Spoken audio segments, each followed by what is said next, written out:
there, my name is Steve Gearhart and this is Brian. Thank you so much for stopping by and watching this video. So this is kind of a foodie kind of video for this channel, and we talk about things, kind of like 18th century recipes or old world recipes, things to add to our imaginary British pub, which actually we're going to get into today.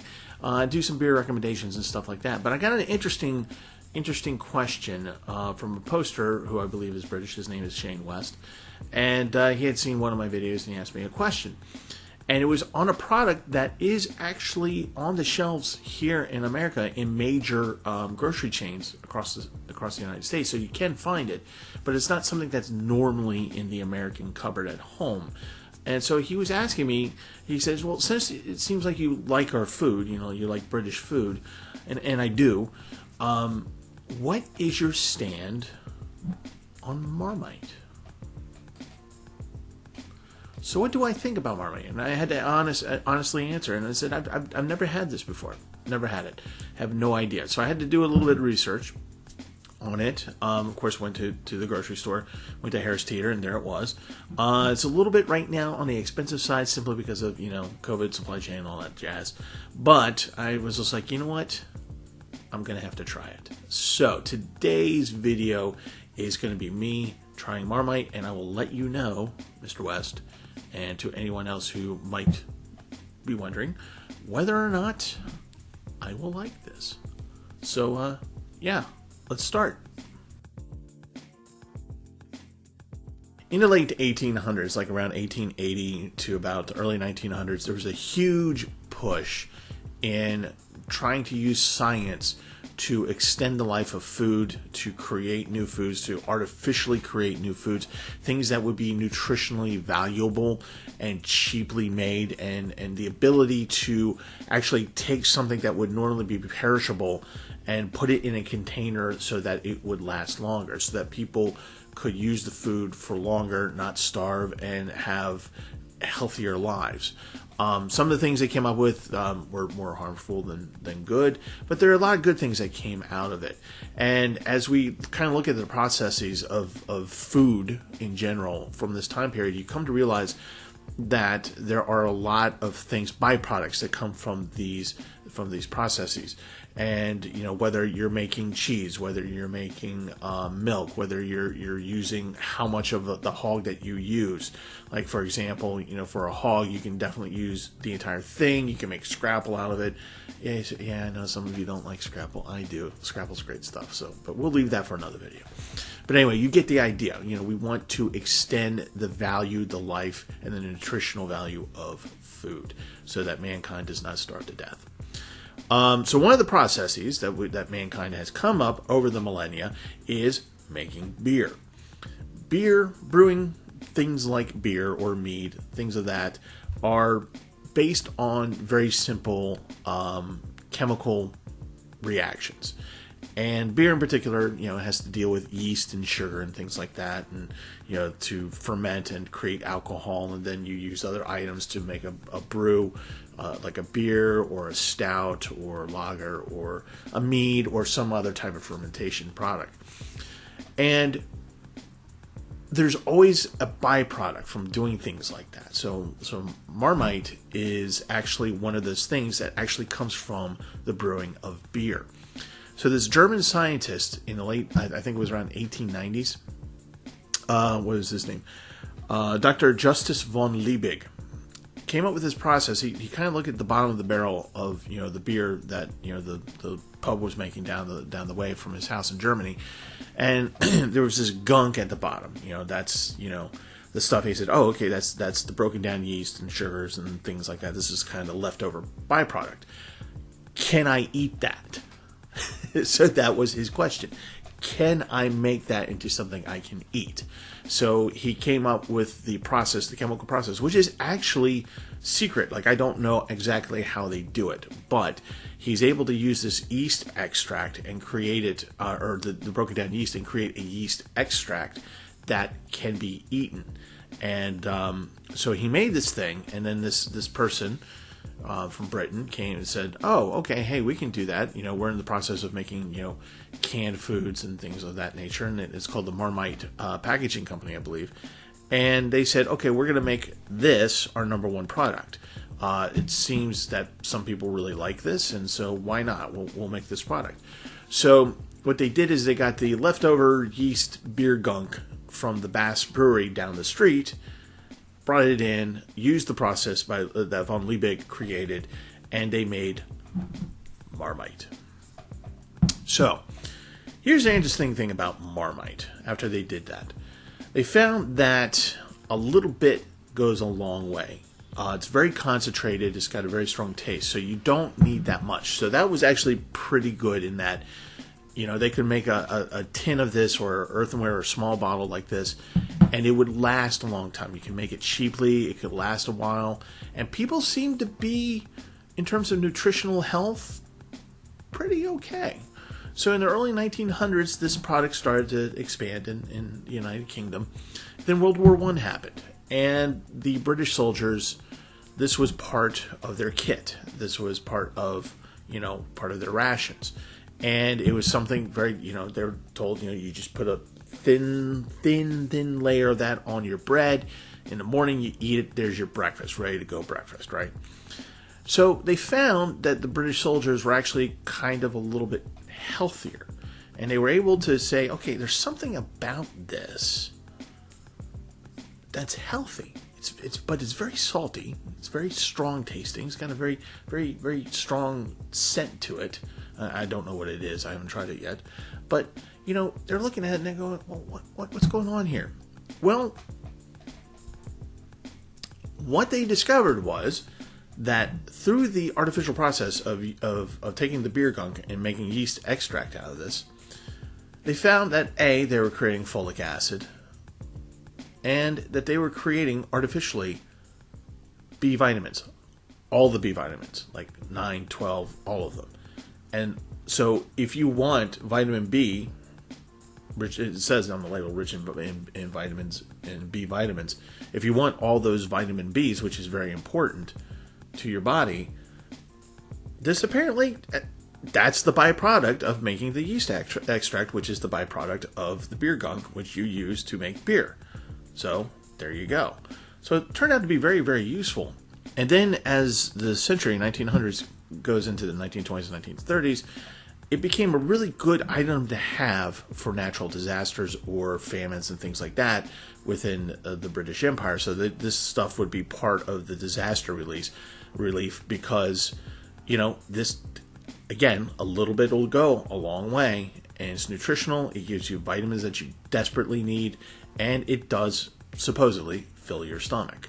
So, Marmite, actually a very useful byproduct of beer. So, we're going to try that today. Now, the interesting thing about this is that when I researched this, I came across that there is actually specific ways to eat this. And the most prevalent one was toast. So we're going to put this on 2 slices of toast. The first one is just going to be Marmite by itself on the toast. And I'm told to put a very thin layer on it. Like this is, you don't shellac the bread with this. This isn't like peanut butter where you just put it all on there. No, this is a very, very thin spread. As a matter of fact, paper thin is quite often the phrase that is used. So I'm going to do that on the first piece of toast. So just Marmite and toast. But they said that some people who don't like that might like, if you have margarine or unsalted butter, put that on the bread first, and then put, again, a very thin smear of this paper thin spread of that on top of the butter, and people seem to like that a little bit better if you don't like it the other way. And they say have a bottle of water with you because it's going to be very salty flavored. Now, so we're going to give this a try. And one of the other things that I thought was interesting is that this is actually, and I've seen it before, and I never really understood why, but now that I've researched it, I'm beginning to understand. So when I taste it, I'll see if that's right or not. But this is often used in quite a few recipes as a flavor enhancement. So we'll see. So at this point, I'm going to stop gibbering, and I'm actually going to give it a try. Okay, I think I'm all set. I got my water over here, got some paper towels, I got the bread. I got one bread, just or toast actually, one just plain toast, and the other one I've got plenty of butter on it, unsalted butter. And now comes the magic moment of Marmite. So we're going to try this out unopened. I've never had this before. Giving it a try. And I thought it was a good question. What do you think of Marmite? Where do you stand on that? So let's figure it out.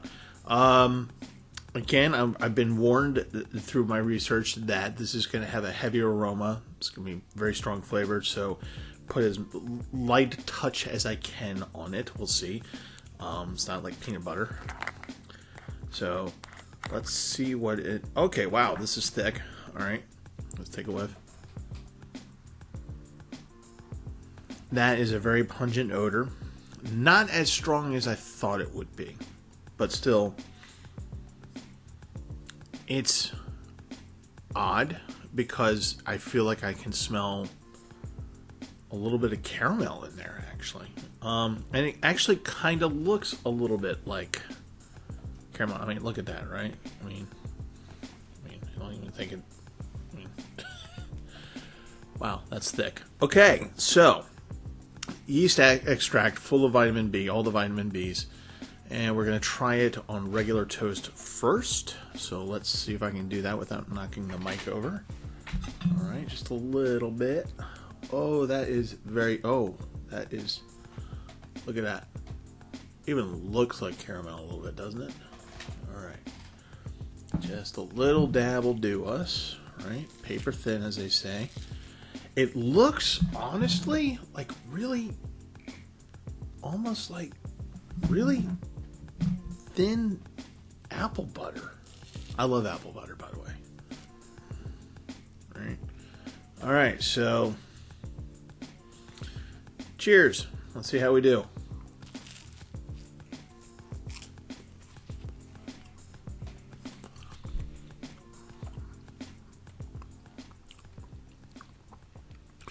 Strong. Very strong. Yep. Very strong. It's just exactly as I read. Very strong, very salty. Definitely, you don't need to slather this stuff on. The Marmite site actually says, I'm sorry, eating with my mouth full. You'll love it or hate it. And I can see that why they would say that. This is very savory. It's got a strong aftertaste, not bitter, but definitely a strong aftertaste. This is definitely, and here's the weird part: it's not yeasty. You know, remember how I made the root beer, homemade root beer, and the first batch that I made, I said, "Wow, you can really taste the yeast in this." No, I will say that this is definitely something I would probably eat only one slice of bread. This is not something that I would put on 2 slices of bread. I think one is good enough for that. And again, I was putting on a very thin smear of this, like the directions say, paper thin smear. This is not something. Again, I'm gonna reiterate what they tell you, the warning: do not load this stuff on. But I like it. You know what? I like it. And as far as like, as I was saying earlier about like using it as part of recipes, kind of like in flavor enhancement. Totally see it. Totally see it. So next time I see Marmite in a recipe, I'm going to be like, okay, that I get it. All right, we're going to put it on toast with butter. See what we get here. All right, I let the butter come down to room temperature. I think that's going to be enough. It's kind of mixing in with the butter. I don't know if that's exactly how it's supposed to be. They said you could put the butter on first and then put the Marmite, or vice versa. We'll see. I think that's good enough. Just to give you an idea. There you go. All right, let's see how this goes. The butter dials that umami taste back a lot. And again, I'm right. I think I would not eat more than 1 slice of bread of this a day. I think I like it just on the bread itself, by itself. I think that's the way to go. At least for me, for my taste. This is not bad with the butter or margarine. They also say try to use margarine. So, where do I stand on Marmite? Well, thank you again for the question. I like it. And I can't wait for the next recipe that I come across that says put a little X amount there to enhance the flavor of what you're making. So, my recommendation to my fellow Americans, if you want to give something a try, give it a try. All right. Good stuff, actually. All right. Thanks again for watching, and I will see you guys next time.